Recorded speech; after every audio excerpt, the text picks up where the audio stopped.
Aquí estamos con Iria Ares e Xoan Carlos Mexuto nunha nova aventura, unha aventura espectacular, homenaxe ao cine clásico, cun nome, Vol Voyage.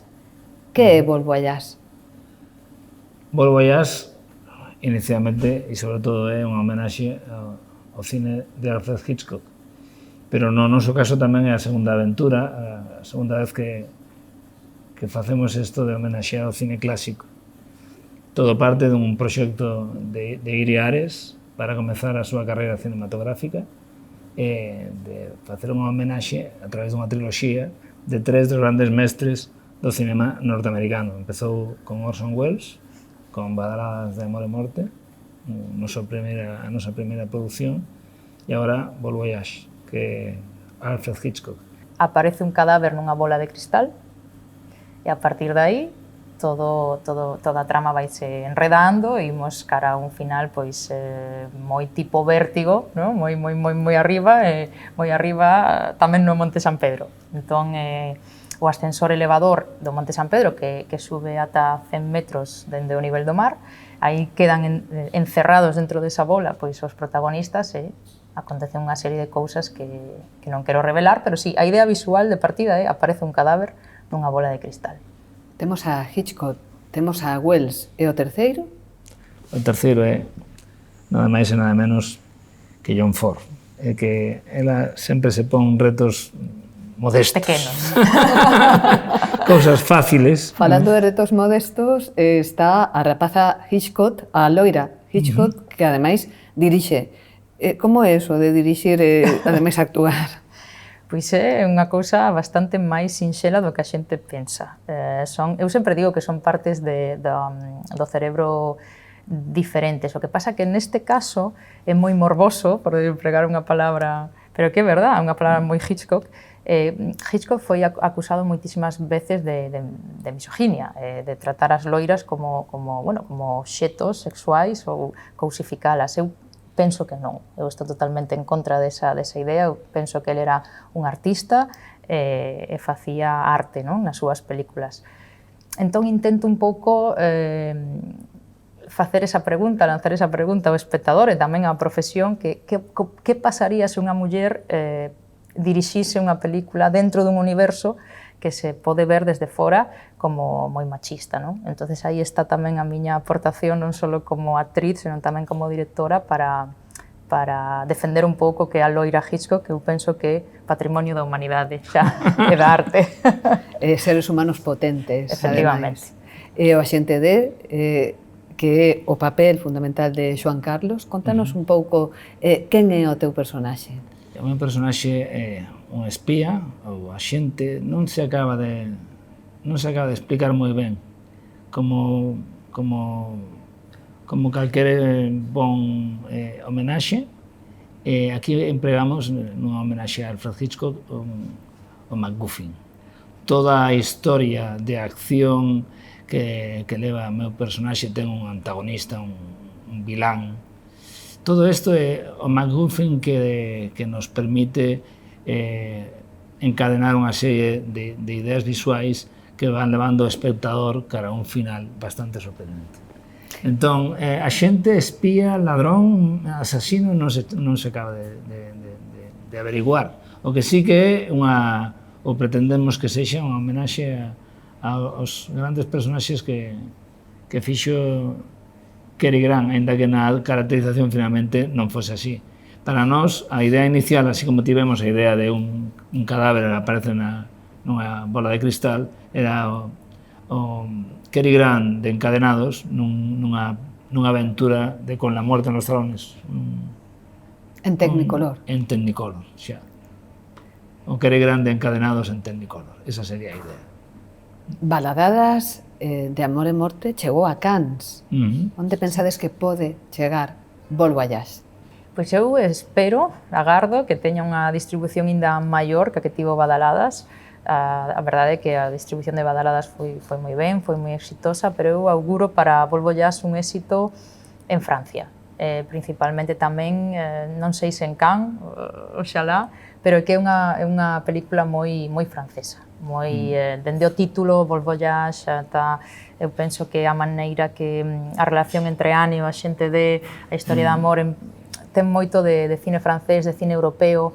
Atrapa un ladrón tamén é unha das películas que nos influiu neste Vol Voyage. Sí, entón eu penso que é moi internacional, é unha historia moi internacional, pero sobre todo europea. Entón, penso que vai ter boa acollida aquí no noso continente. Aparte o título en francés, é tamén homenaxe ao título dunha das curtametraxes que fixo Hitchcock en Francia, ainda que a temática non teña nada que ver, pero sí, o título ocorreusenos por esa circunstancia.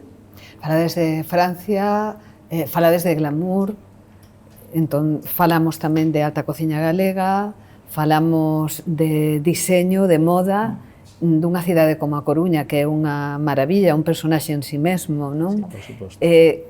Contádenos cal é o cóctel de Vol Voyage. O cóctel nace de tres valores de produción que dende sempre tentamos que estivesen moi presentes na curta. O primeiro é, como ti dis, a cidade. A cidade da Coruña é un escaparate cara ao mundo, é unha cidade espectacular. Nos retratamos unha pequena parte que pensamos que ten moitísimas similitudes con esa arquitectura de Con la muerte en los talones, o Monte Rushmore, o Monte San Pedro. É unha arquitectura que eu penso que se Hitchcock estivese vivo agora, lle gustaría rodar aquí na cidade porque ten todas as posibilidades, a costa, todos estes temas que el lle interesaba, non? As gaivotas, os paxaros, non? Pero sobre todo é moi especial porque eu penso que a Coruña é unha cidade que está aínda por descubrir a nivel cinematográfico. Entón, para min é o principal argumento para poder rodar aquí e o valor de produción fundamental. Despois, o segundo é a moda. A Coruña é un tipo de caminar polas rúas da Coruña e ves que a xente vai moi cuidada, vai sempre dunha maneira pois moi internacional, non é ningún segredo que aquí moita xente polo tema de Inditex, non? Ten un gusto especial e unha sensibilidade especial pola moda, pois as exposicións de fotografía.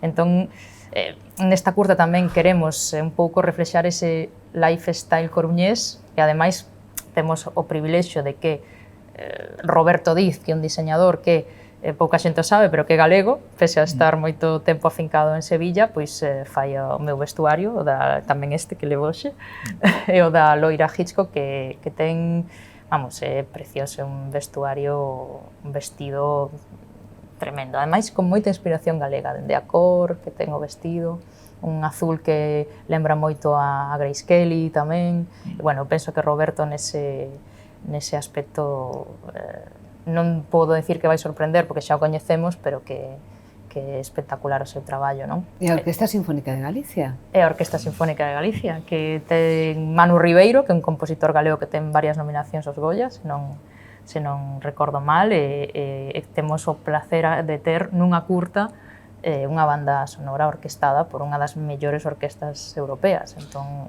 E fai unha composición que, a súa maneira tamén, homenaxea a Bernard Herrmann, o gran compositor das películas de Hitchcock, e sendo unha partitura original, a medida que vai avanzando a curta, vas escoitando pasaxes que parecen lembrarche pasaxes ou momentos de películas de Hitchcock. O sea, realmente fixe un traballo moi meritorio nese sentido. Sí.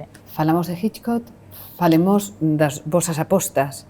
Cal é a película que preferides do gran director inglés? É moi difícil quedarse con unha película de Hitchcock, moi difícil. Eu, por certos aspectos, me quedaría cinematográficamente, quizáis, con A ventana indiscreta. Pero gusta máis Encadenados, porque ese tono romántico e de amor imposible que parece que eso a min podeme, son un romántico. E a directora? É que eu vou cambiando cada mes, pero penso que a min Encadenados pareceme unha obra maestra. Entonces dentro de todo está ben nese filme. Pero hai unha película moi pequeniña de Hitchcock cando ele está empezando, que todavía está en Londres, ainda non foi para Hollywood, que é Blackmail. E a min sempre foi a que máis me gustou, recoñecendo que nese momento estaba comezando a súa carreira, non tiña os medios que tivo despois en Hollywood, pero Blackmail pareceme, ademais, a primeira película sonora inglesa, británica, sempre me gustou moitísimo esa película, sigue me gustando, a verdad. E a vosa loira de Hitchcock preferida? Grace Kelly, ten que ser. Eu sempre teño o corazón dividido entre Grace Kelly e... A min, a loira Hitchcock, por excelencia, pareceme Grace Kelly, pero penso que a mellor actriz coa que traballou Hitchcock foi Ingrid Bergman. Sí.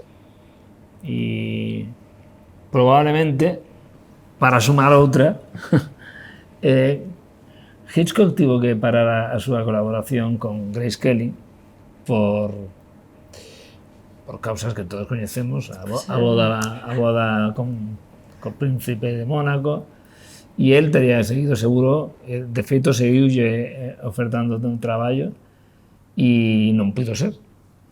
E sustituiu unha muller que viña da moda, que moita xente aínda menosprecia o seu traballo como actriz. Eu discrepo radicalmente que Tippi Hedren, que creo que fai tanto en Marnie la ladrona como nos Paxaros, está impresionante, e non alcanzou quizáis a excelencia no que é o icono que sí que consigue Grace Kelly, pero creo que foi unha dignísima sucesora.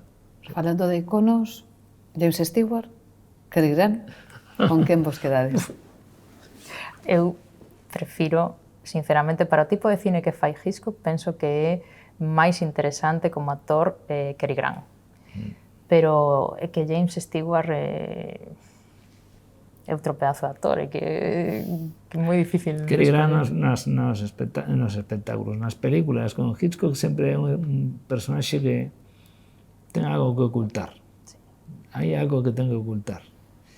E encarna un pouquiño máis o heroe que James Stewart. James Stewart é un home ao que pasan cousas. Por exemplo, o home que sabía demasiado. Realmente é un pai de familia metido nunhas circunstancias e é como máis